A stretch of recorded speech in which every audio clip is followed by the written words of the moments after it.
జగన్మోహన్ రెడ్డి ఎవరి మీద ఈ ఆరోపణ చేయలే. రాష్ట్ర ప్రభుత్వాన్ని తను వై నాట్ 175 అన్నాడు కూడా ఆడి బతుకు బస్టాండ్ చేసేస్తున్నాడు రా బాబు అని నా మీద కేసు పెట్టాడంటే ఈ నెవే ఈ ఎండార్స్డ్ ఆడి బతుకు బస్టాండ్ అయిపోవడానికి కారణం నేనని. అట్లీస్ట్ ప్రజలకి నేను అనుభవించిన టార్చర్కి ఆడి బతుకు బస్టాండ్ అయిపోవడానికి కారణం నేనని ప్రజలు అర్థం చేసుకున్నా కూడా it's a blessing in disguise ఏమో చూద్దాం.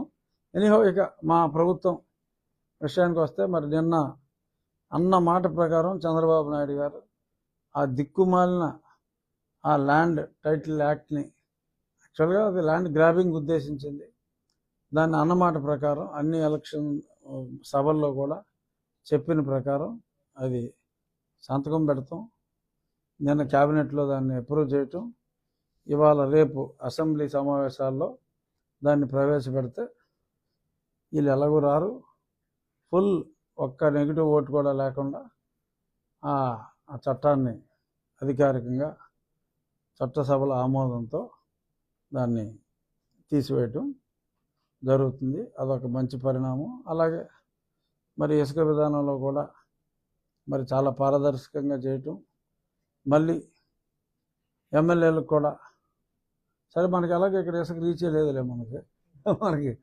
ఎవడన్నా ఆపాదించాలన్నా కూడా మనకి రీచ్ లేదు.